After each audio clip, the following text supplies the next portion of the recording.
মোগ্যাম্বো, খুশুয়া সিনেমার ইতিহাসের এই একটি সংলাপই যথেষ্ট তাকে পরিচয় করে দেওয়ার জন্য।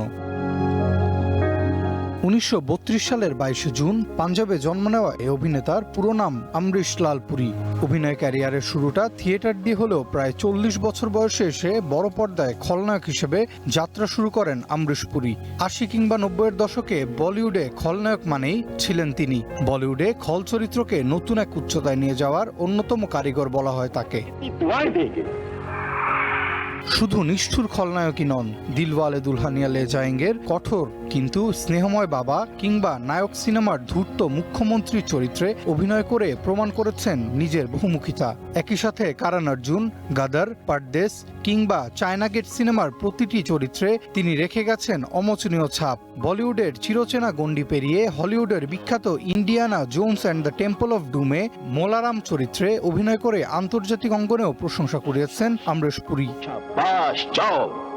অমরিশ পুরী শুধু একজন অভিনেতা ছিলেন না, তিনি ছিলেন অভিনয়ের এক জীবন্ত পাঠশালা।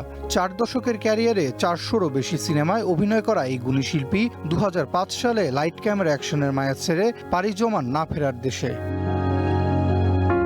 মৃত্যু নামের সত্যে পৃথিবীর মায়া ছাড়লেও হিন্দি সিনেমার ইতিহাসে রূপালী পর্দার আসল আজও মোগ্যাম্বো কিংবা বলদেব সিং হয়ে অমরিশ পুরী বেঁচে আছেন কোটি ভক্তের হৃদয়ে। জন্মতিথিতে বলিউডের কিংবদন্তি এই অভিনেতার স্মৃতির প্রতি রইল বিনম্র শ্রদ্ধা। Arafat Yasar, One entertainment.